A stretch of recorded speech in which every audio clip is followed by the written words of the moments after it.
আমি মৌমিতা বলছি সাইট ট্যুরের পক্ষ থেকে।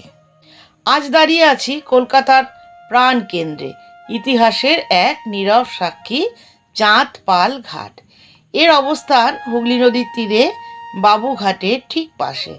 বিনয় বাদল দীনেশ বাগ বা বিবিডি বাগের ট্রাম বা মেট্রো স্টেশন থেকে হাঁটা পথ।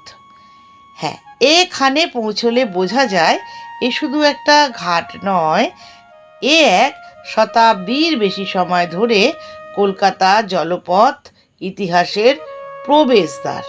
মুঘল আমল ও পূর্ববর্তী ইতিহাস থেকে এবার কিছু কথা বলবো। 1700 শতকের মাঝামাঝি এই অঞ্চল ছিল সুতানুটি গ্রামের অংশ।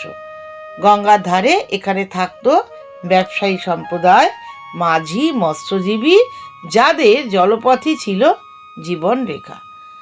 1690 সালে ইস্ট ইন্ডিয়া কোম্পানির প্রতিনিধি জব চাণক্য কলকাতায় আসেন। তাঁর জাহাজ থেমেছিল এই ঘাটেই। 1774 সালে ব্রিটিশ সংসদের রেগুলেশন অ্যাক্ট অনুযায়ী কলকাতায় গড়ে ওঠে ভারতের প্রথম সুপ্রিম কোর্ট। প্রথম বিচারপতি এসেছিলেন সমুদ্রপথে, আর তাদের নৌকা ভিড়েছিল এই চাঁদপাল ঘাটেই।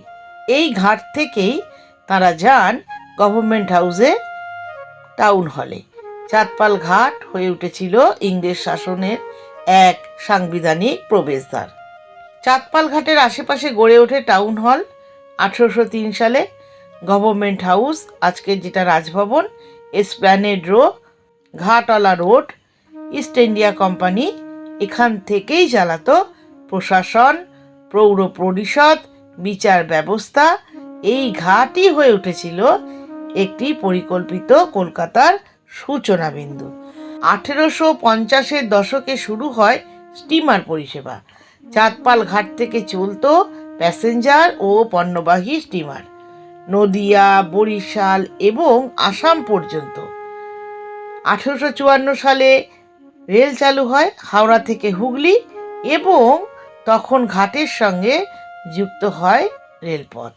এখান থেকেই ইংরেজ অফিসাররা পা রাখতেন ভারতবর্ষে সুয়েজ ক্যানাল পেরিয়ে কলকাতা। চাঁদপাল ঘাট ছিল সেই সময় এম্পেরিয়ার গেট, নির্বিকার অথচ প্রভাবশালী। 1905 সালে বঙ্গভঙ্গের প্রতিবাদে ছাত্ররা এই ঘাটেই জড়ো হতেন, মিছিল করতেন।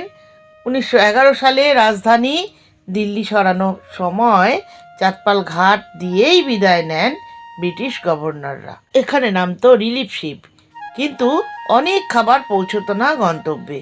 অশেষ কষ্টের মাঝে দাঁড়িয়ে থাকতো এই ঘাট নীরব সহনশীল হয়ে। এবার 1847 সালের 15ই আগস্ট, স্বাধীনতার দিন, মানুষ এসেছিল নদীতে স্নান করতে, পতাকা ভিজিয়ে প্রার্থনা করতে। চাঁদপাল ঘাট সেই মুহূর্তেরও সাক্ষী। যদিও ইতিহাসের পাতা আজও নিশ্চিত করে বলেনি চাঁদপাল ঘাটের নামকরণ কার নামে, তবুও একটি স্থানীয় জনশ্রুতি বলেছে বাঁকুড়ার ইন্দাস অঞ্চলের বস্ত্র ব্যবসায়ী চন্দ্রমোহন পাল নিজ খরচে এই ঘাটটি তৈরি করেছিলেন, এবং তার নাম থেকে এসেছে চাঁদপাল ঘাট। পরবর্তীতে তিনি ইন্দাসে জমিদারি শুরু করেন, দামোদরের পাড়ে তৈরি করেন সুবিশাল এক অট্টালিকা। এই গল্প আজও বাঁকুড়ার মানুষের মুখে মুখেই ঘোরে। সবশেষে বলা যায় চাঁদপাল ঘাট একটা ঘাট নয়, এক ইতিহাস। এখানে এসে দাঁড়ালে শুধু নদী দেখা যায় না, শোনা যায় শতাব্দীর কথা। আমি মৌমিতা বলছি সাইট ট্যুরের পক্ষ থেকে।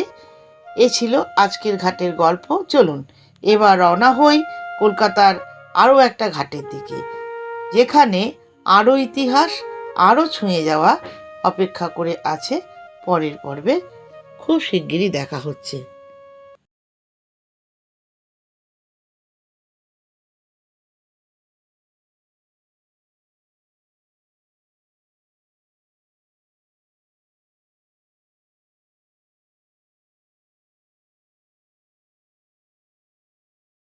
বাঁকুড়ার মানুষের মুখে মুখেই ঘোরে।